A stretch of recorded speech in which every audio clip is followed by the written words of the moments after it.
civilisation. Merci. Merci. And now, Mr. Preda. Et maintenant, Monsieur Preda.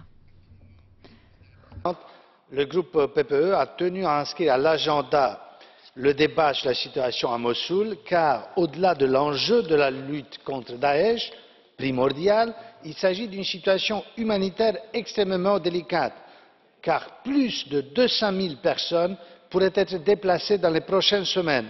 Protéger ces populations lors de la bataille doit être notre priorité absolue, et particulièrement les communautés vulnérables, telles que les chrétiens qui, dans leur grande majorité, ont fui leur terre. On doit permettre aux chrétiens, mais également aux Yazidis, aux Turkmènes, non seulement de regagner leur foyer, mais également de participer à la vie politique et sociale de la ville.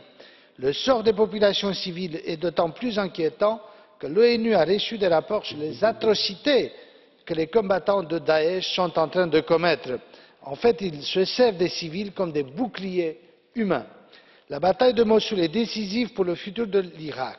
Et la visite du ministre des Affaires étrangères irakien la semaine dernière à Bruxelles est un signal clair de l'importance de l'aide de l'Union pour préparer l'après-reconquête. Même s'il ne s'agit pas d'un appui militaire, l'Union doit jouer un rôle clé au niveau humanitaire et pour la stabilisation du pays, en étroite collaboration avec nos partenaires et notamment les États-Unis.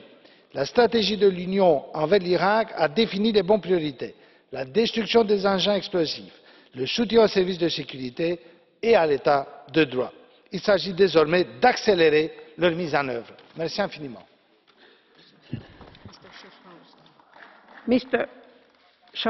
Monsieur Chaproda demandait un carton bleu, mais vous venez de prendre la parole, donc je vais donner la parole.